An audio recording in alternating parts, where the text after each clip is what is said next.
Hi everyone. Am I audible? Yeah, okay, good. Yeah, I'm audible. Um, so today we'll look at a very nuanced part of computer network, which is basically the data center networking. Right. So I'll give a little bit of context before going into data center networking questions, which is what these sessions are supposed to be for. But it's a very interesting area of networks, because the usual laws of networking do not apply for data center networks. So when I came across DCNs, I was pleasantly surprised about the fact that you have some extra special laws. Rather, you have a lot of leeway in a data center network. Now that usually happens because of multiple reasons. Because data center networks are basically under a single administrative domain.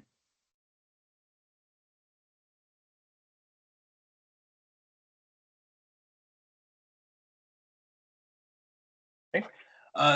In my opinion, right? So this is one of the main reasons why data center networks have evolved in a very orthogonal way to how core computer networks have evolved. Because it's in a single administrative domain, so basically the network administrator or the company who have the data center have control over pretty much whatever they can do inside the data center. They want to connect all the switches in a single row, fine, you can do it. They want to uh, connect hundreds of servers per switch, they can do it. They can create their own switch for 100 ports, and they can do that as well. So you have the flexibility, though the company or the administrator has the flexibility to do whatever they want. Now let me explain that with a little bit of more context. So if you look at the internet as a whole, right? So this is the internet, the cloud, and of course there are a lot of nodes like this. There are a lot of these are all switches, right? These are all switches, and then this is you sitting here on your lappy, and then it's connected to the internet, and then finally you go to that particular server, right? This is what I have been explaining, I think, in the first one or two classes um, where we spoke about the internet, and how how it all comes together, right? So what I did not talk about was the fact that this server at the end is not just a single server. For example, Google, Microsoft, or Facebook, let's say. I think right now it should be Instagram, right? Right. So all of these companies have their backend set up in something called the data center.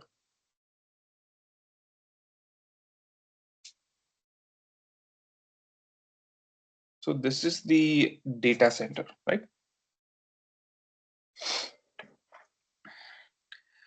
So the data center, of course, does not contain just one such server. It contains multiple servers.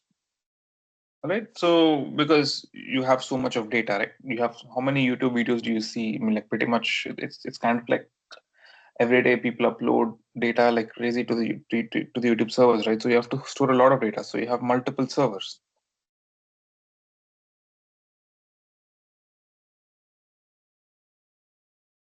So you have multiple servers, and then um,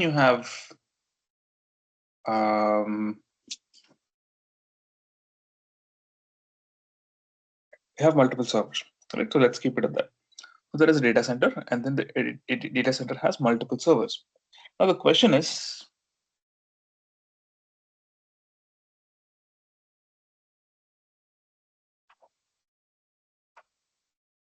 how to organize all the servers to elicit or to extract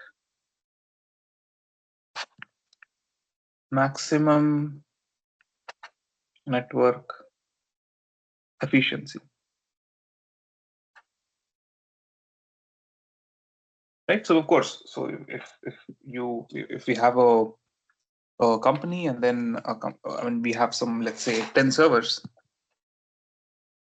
As the head of the company, you would want to arrange the servers in such a way that it serves its purpose to the maximum, right?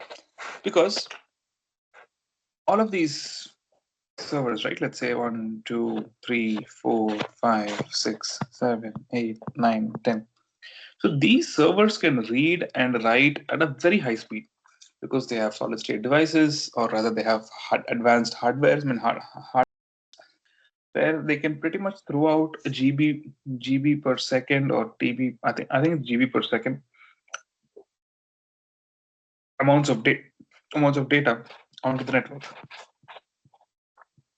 So the amount of data going here is huge. So what tends to become a bottleneck is the network. So the network becomes the bottleneck.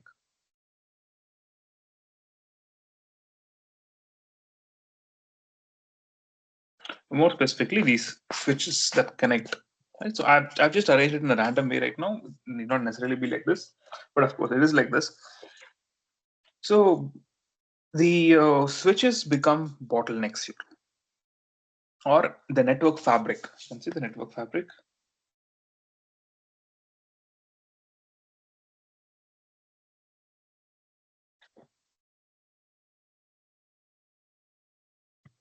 Right? Because the reason is these servers are very fast. And why is that? Because the hard disks are inside the server and they're connected by buses, and these buses are quite fast, and you pretty much don't see much to do there. So what you have and what is to be done is the time it takes for the server to access the data and put it out on the network, and for the data to travel back all across like this to you over here, right? So the time it takes for the data to reach from the servers to this edge switch of the data center network, right? So this is what a DCN is concerned about. So as the head of a DCN in network infrastructure, I'd want to arrange the servers in particular ways so as to elicit maximum network efficiency, where I can make the network as fast as possible. So today, I mean, so this particular week spoke about how to get this particular. I mean, how do you arrange? I mean, it first spoke about the nuances of data center networking and why it is nuanced, and what are the challenges there, right? And what are the advantages we have there? And one of the biggest advantages is that we can do whatever we want with the data center network, because it's under a single administrative domain. And then it spoke about the different types of topologies that are being used, which is basically fat tree, and then you have leaf spine, right? So these are all different ways in which these servers are arranged, and some of them have some advantages, some disadvantages, which are clearly mentioned in the video. And yeah, so this is pretty much about the context of data center networking that's required. Now I think it's time for us to go into the questions, unless until you have any queries from the videos or from whatever I've told you right now, right? Okay, so I'm just jumping into the questions. So which of the following is not a typical component of a data center network? Seems simple enough.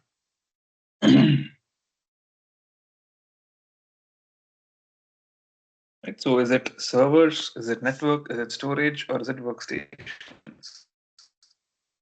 Right, okay, so servers, of course, servers are a part of data center network. We just spoke about it, right?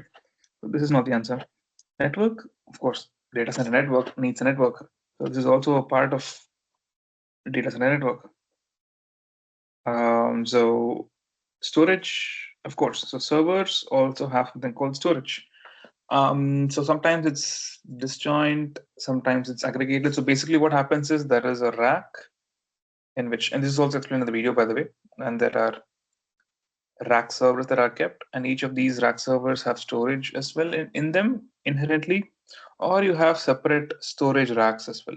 Right? So these are all, I think, in a way, the definitions are a bit blurred, but storage is also a part of data center networks. So yes. So these three are not the answers. So obviously, the answer is D. And what are workstations? They are just computers, but these computers, I mean, or these CPUs are customer facing, or sorry, not customer facing. It's the general purpose customer facing, which is like you and me, we can buy workstations. They're very highly capable machines, but they are not good enough to be servers. They're very strong. They're very fast. You have workstations that have like 128 GB of RAM or 256 GB of RAM, RAM. Those are huge numbers, but still they are used in high performance computing labs in all those places,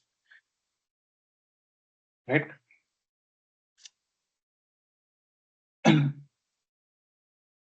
So the answer is D. This is not a typical component of a DCN.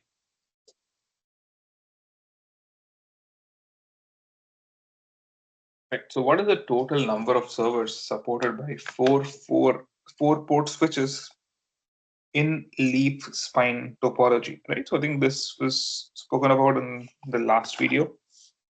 So a leaf spine topology. I mean, I could go and explain the same thing again if you require. Right. So essentially, there is a very important parameter to all of this. Right. So it's all governed by one particular parameter, and that is the number of ports a switch has. So what is a port? So it is one of those sockets which a switch contains, right? In which you can plug in your cable. That's nothing but a port. Okay, that is nothing but a port. This is a switch. So apparently, the number of ports that a switch has, right, will determine the number of servers supported by the switches, and this number of ports has to be uniform.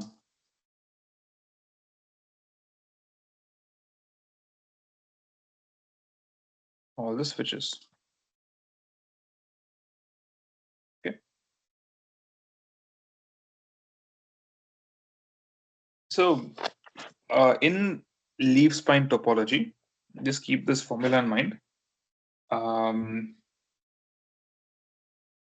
The formula for the number of servers is k cube by 4, right? So again, you have root switches, and then as you go down, you have pods, right?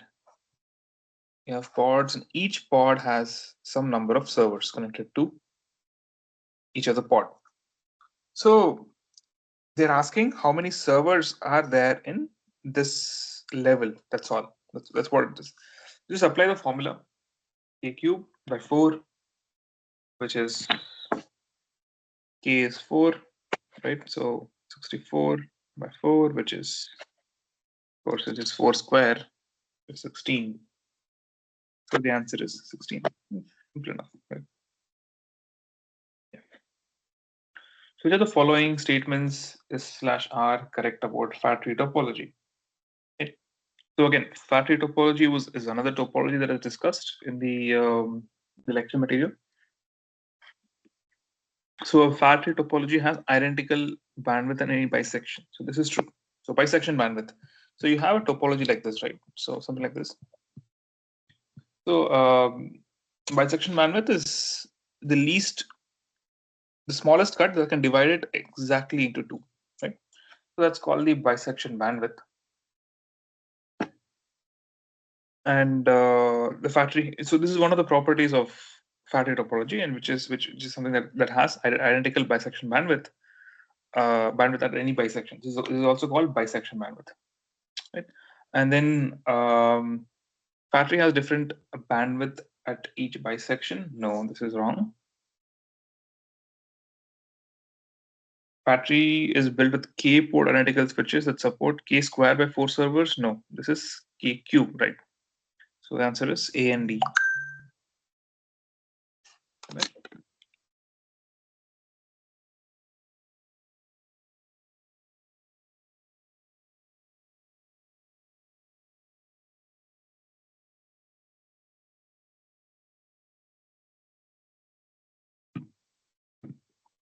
So A and D for question number 3. Okay, so which of the following statements are correct about modular data centers? Um, so basically, modular data centers are some of those. Uh, they're not huge data centers; they're small, but they're mobile in the sense you can. It's like it is all housed in a particular container, a huge container like this, right? And then you can take this container and you can place it anywhere where you want fast service. Right? So high mobility is one aspect of modular data centers, and it does not have a high operating cost. It has a lower operating cost, and it has a very fast deployment because you can just take one modular data center and then come to wherever you want to deploy, and then you can just deploy. And this you have to connect some fiber optic cables to it, and then you're done. So this is about modular data centers. And 5. Which of the following statements / are correct about top of the rack switch in data center networking? Um, uh, Correct. So top of the rack, TOR. Again, as I was telling here, you have racks. These are all racks, and each rack has some limited number of space, and you place your servers here, right? So what a top of the rack also, I mean, what a rack also has is a top of the rack switch, TOR switch. So this switch basically connects to each and every one of these servers. So you have multiple such racks like this. Each of these has connections over here, and these TORs are then interconnected like this. So in a way, let's look at which of the following statements are correct about TOR switches in data center networking. A data center design where all servers are connected to a single switch. No, this is not the case. All servers are not connected to a single switch. In fact, they're kind of distributed, right? So core switches are typically used as a TOR switch in a data center. Core switches are typically used as a TOR switch in a data center. No, this is also not correct. Core switches are what? Are switches in the middle, somewhere around here, right? In this whole topology. So they are also is also not correct. A network architecture where switches are placed at the top of a server rack. Well, this is obvious. So they've given the answer directly. So this is true. Networking technology for wireless communication data centers. No, absolutely not. Data center communication is not wireless. It doesn't make sense to have wireless in data center networks because you need speed. Wireless is limited in a lot of ways. So there's no need, there's no point. Right? So the answer is C. What is the purpose of the spine switches in a fat tree topology?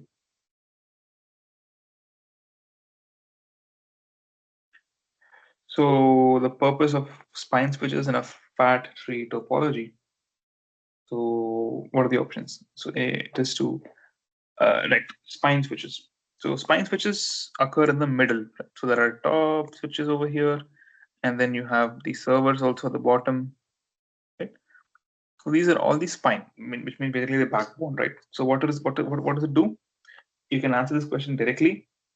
So answer is to provide high-speed interconnection between pods. These are the pods, right? So these are the pods.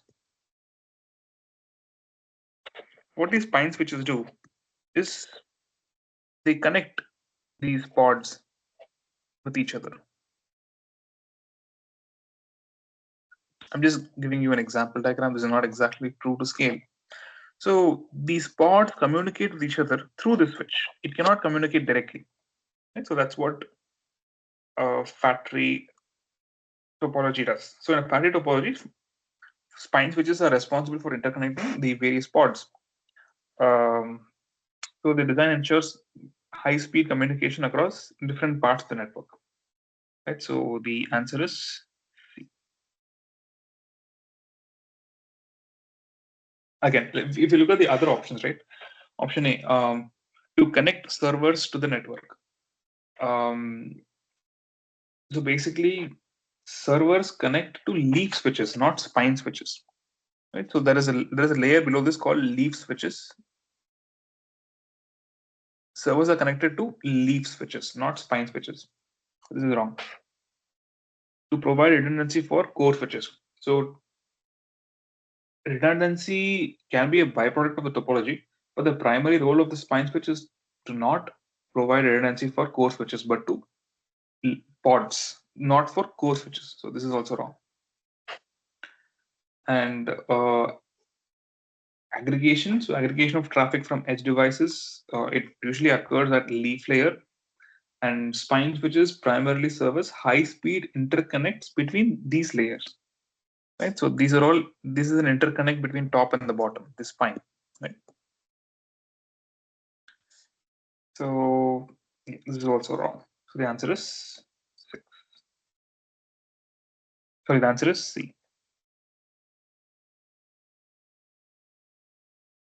So which of the following transport layer protocols is specifically designed to address the TCP incast problem?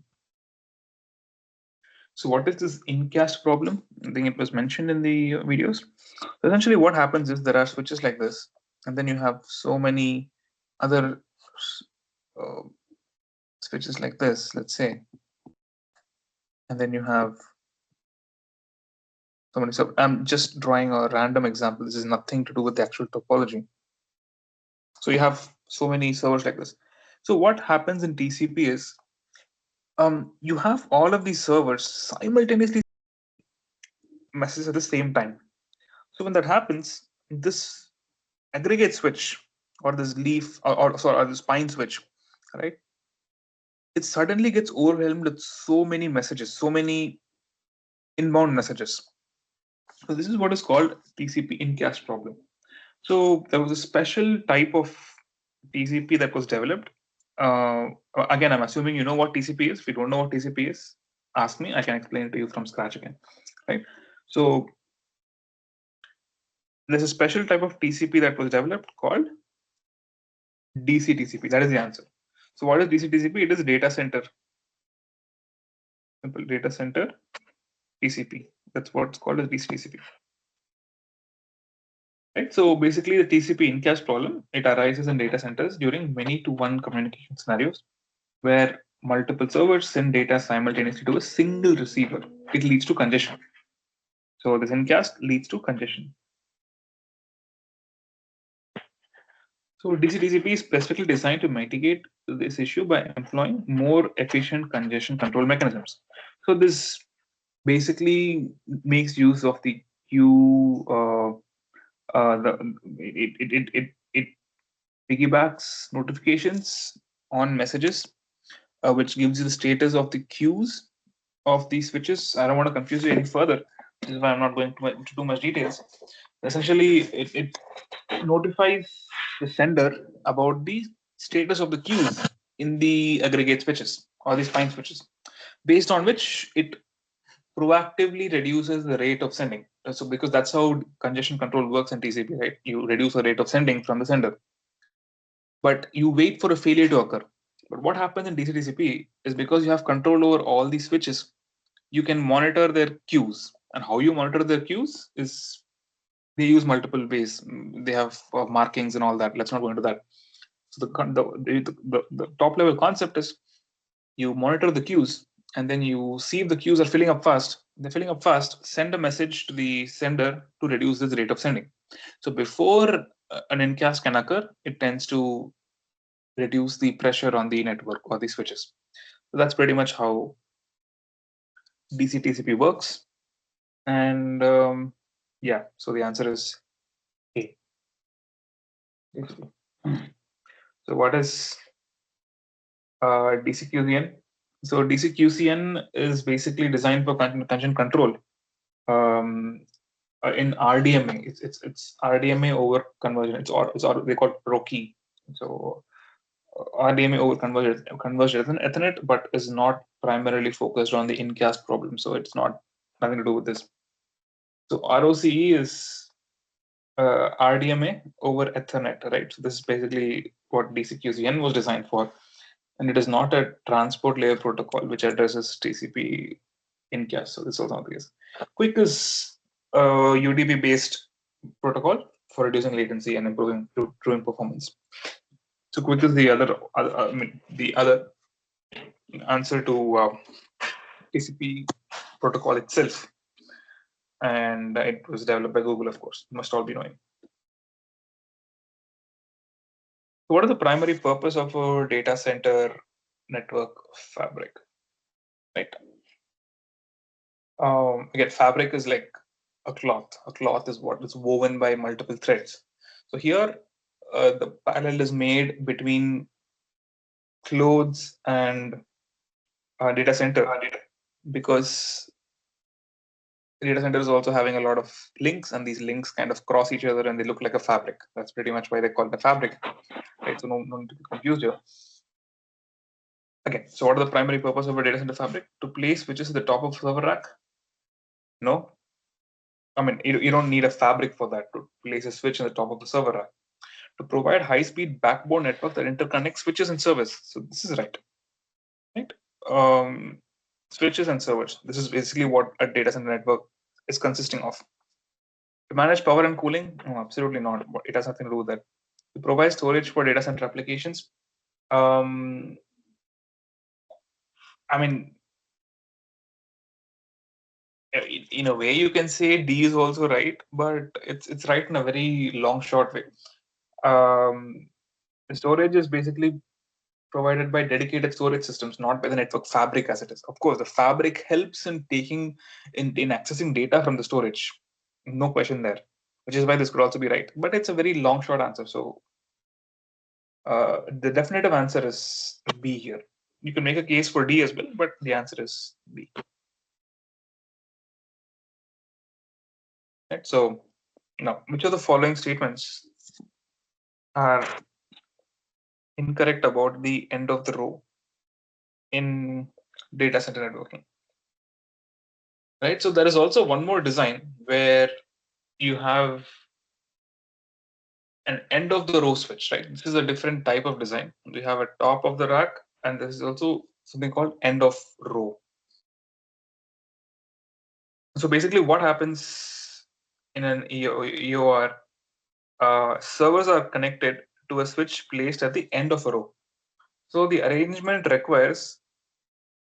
Sadly, the problem is, you see, there are servers here, and then it requires long cables from the servers to the switch compared to top of the rack switch, because there are so many servers, right? You have so many servers. All of these have a switch in the end, and this is all connected like this. End of the row. So compared to the other case, right, where all of these four have one top of the rack switch, right? These four have one top of the rack switch. These four have one top of the rack switch. These four have one top of the rack switch. So the cabling requirement for this increases for EOR design. Right. Nobody uses this, I think, at least at this point, as far as my knowledge goes. So what are incorrect? So what is right about it is it helps decrease the number of switching services. Yes, so this is right, which means for this question this is wrong. Require smaller cables from server to switches compared to TOR.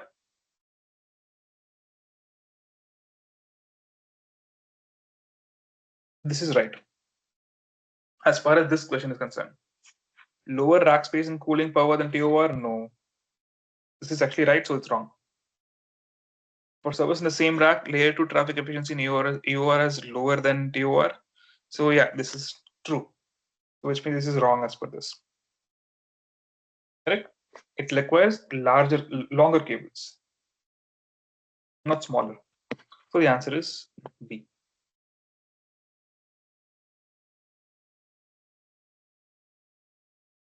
So what is this CRAH? CRAH is computer room air handler.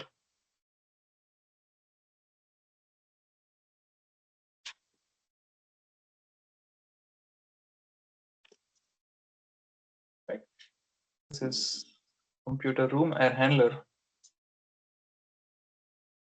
And so these are systems which are designed to manage the cooling and air distribution within a data center. It's basically a glorified term for AC service, that's all. Their functions typically include facilitating cool air circulation, to basically regulate the temperature in the room, because all of these servers, they generate a lot of heat. So if you've ever been to a data center in your college or in your workplace, you have huge fans that are running. You always have this noise inside the place. And you also have floors which basically look like this. And these are raised floors which contain air that are flowing up to from bottom to top. And you have cool air coming from top to bottom also. You have so many such kind of shenanigans going on there. So this is basically CRAH, right? Computer room and air handler. So they're asking which of the following is not a part of CRAH. Power distribution to the server racks. This is not a part. It has nothing to do with power distribution to the server racks. It facilitates cool air, yes. So which means for this question, this is not the answer. Regulate the temperature of the data center room. Yes. So which means for this question, the answer is wrong. And facilitate structured cabling to the servers in the data center. This is wrong, but for this question, this is correct. This is not a part of CRAH. So the answer is A and B. This is, I think, straightforward, no-brainer question. Moving on.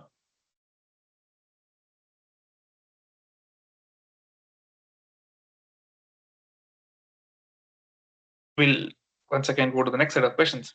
If you have any questions in the previous set, please let me know.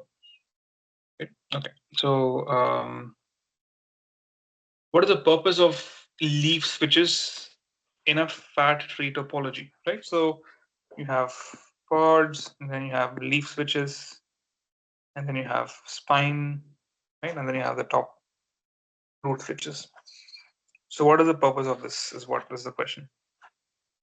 So again, you can just like that answer it just by looking at it. So the answer is A, it is to connect servers to the network, that's all.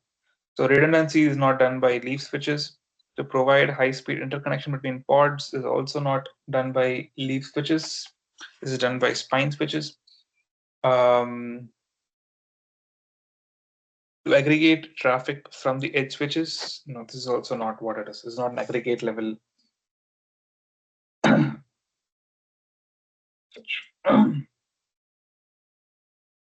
Right, so answer is A. I mean, if we eliminate all the other three, then probably the answer is A. You can do that as well.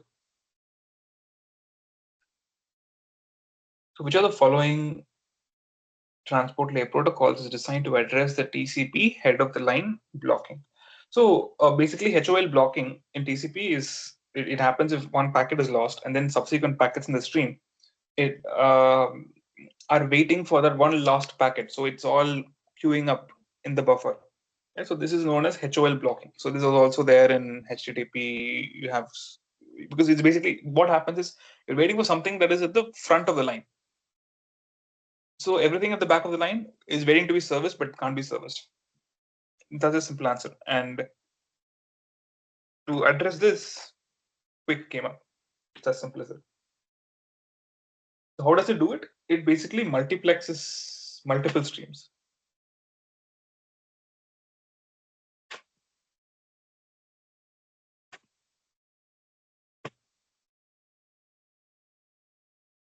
So this multiplexing, right? Basically, it has many parallel streams. Let's say it's not just one particular stream, or rather one particular connection. You have n number of connections in Quick.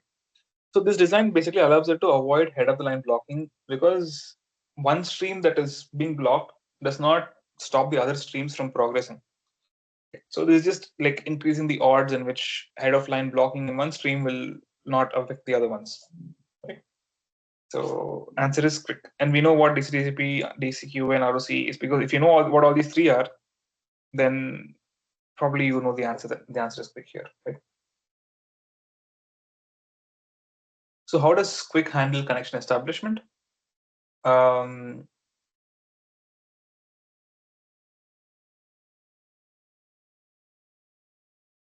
this is basically connection establishment for clients that have communicated with the server before. So you have already established a connection with the server, but now you want to reconnect to that server. So you already have said hi to that server before. So if you've already done that, then you have a zero RTT handshake. Now, why this happens? is because when a client has an existing session or a previously connected server, so Quick can reuse its cryptographic parameters or all of the saved session parameters to initiate a new connection without waiting for a full round trip handshake. So this is called a zero round trip time, and it minimizes latency, making reconnections faster. So it's mostly like resuming a session. That's why it's zero RTT handshake. Right. So how is the power usage effectiveness metric calculated in a data center? So this is basically a formula, and this formula is B, total facility power by IT equipment power. So this is basically a metric which gives you the power usage effectiveness, and it makes sense also, right? Total facility power divided by the IT equipment power. So it's more like it's like a ratio which tells you how much power does the total facility draw by how much power does the IT equipment draw. So if there is any difference between both, the ratio would be very high. And if the ratio is very high, then there's a huge difference. Then in that case, there is a lot of power loss happening. So which means the efficiency is low. I hope you're getting it. If you feel like I'm going a bit fast, let me know. I'll slow down as well. All right. So this is pretty much what it is. And yeah. So which of the following is a part of CRAH? We saw what CRAH is, computer room air handling, and they're asking which of these are a part of CRAH. This is not a part. This is a part. This is a part, and this is not a part, right? So B and C. This is like the converse of the previous question that we just saw. Okay.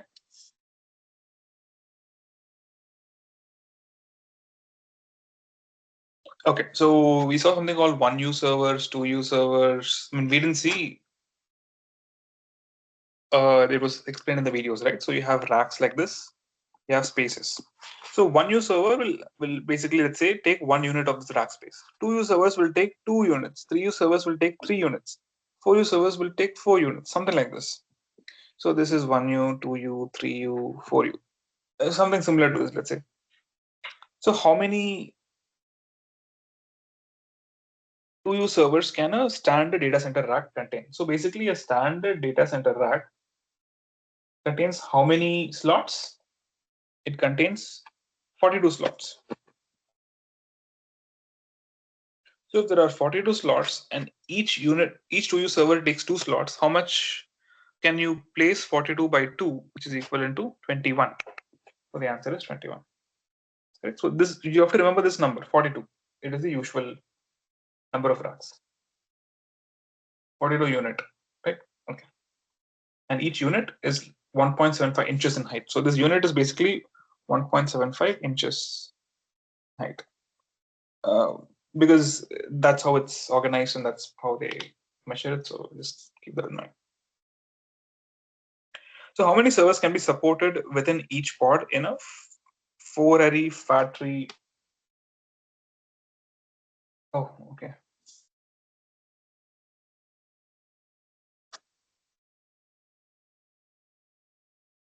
Oh, I think I missed a question. So there is a question number 7.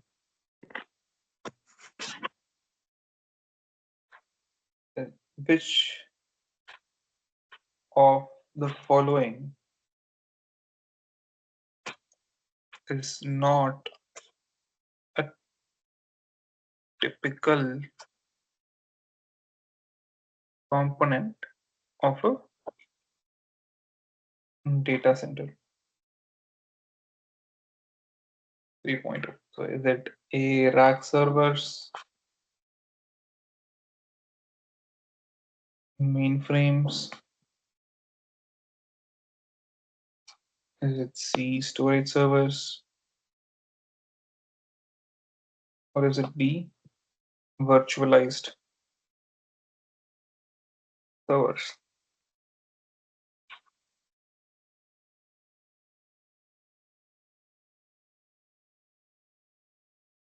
So the answer is B, mainframes. So basically, what is the data center 3.0 concept? The modern data center model, which emphasizes scalability, flexibility, and the use of distributed computing resources. And they include only rack servers, storage servers, and virtualized servers. They don't talk anything about mainframes. The mainframes are typically large or large-scale computing systems, which are not a part of any, in fact, any modern data center, right? So mainframes, this is more of a semantic problem. I mean, you can, I mean, if you want to call what you have right now as mainframes, then this probably question becomes wrong. But in the traditional sense, mainframes are not part of data center 3.0, right? So how many servers can be supported within each pod in a 4-array fat tree topology? So what is 4-array? 4-array means K is equal to 4. So the number of servers that each pod can support, right? The formula for that is K square by 4, not K cube by 4.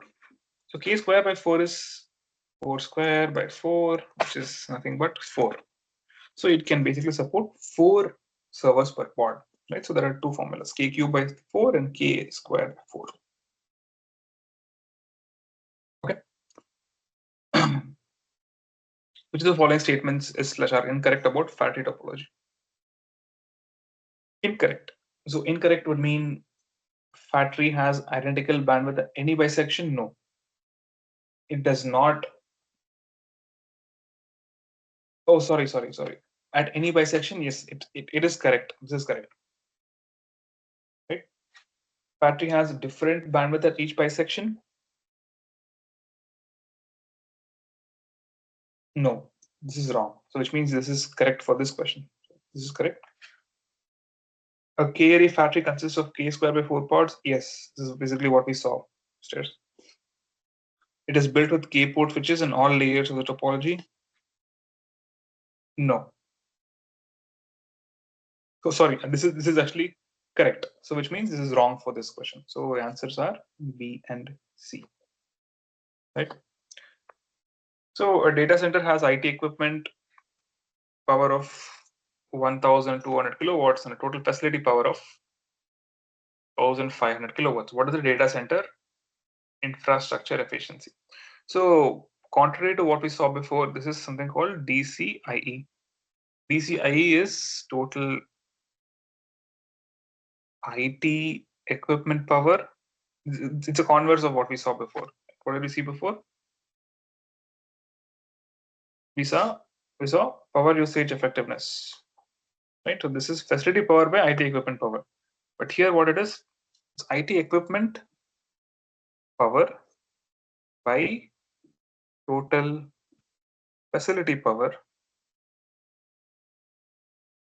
into 100. It is basically in terms of percentage. So now, since the metrics are all same, we can just plug in 1,200 kilowatts. IT equipment power is 1,200 divided by total facility power, which is 1,500 kilowatts into 100. So this is basically 12, let's say,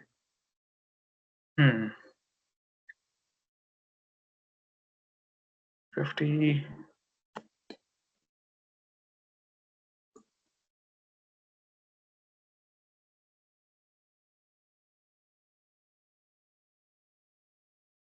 Divided by is how much? 12 divided by 15. So 12 divided by 15 is 0.8. This gets cancelled into 100, which is 80%. So the answer is 80%. So this is the DCIE. Okay. All right. So these are it for this set of for this week's questions. I'll be here for another 15 minutes. If you have any questions, feel free to unmute and ask. If you don't have any questions, you are free to leave. Right? You can ask me any question. If you want more explanation on some of the concepts, you can ask me more.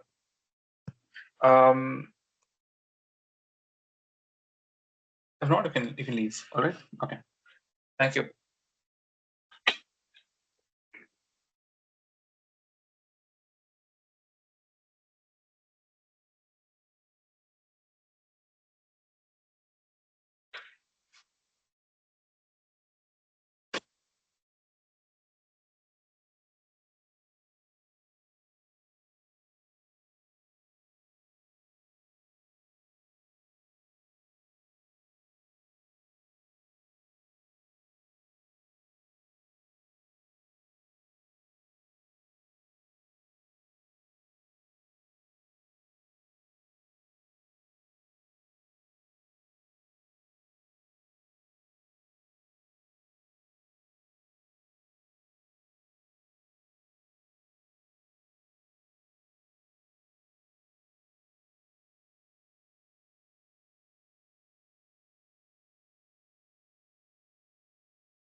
All right, so I'm ending the session.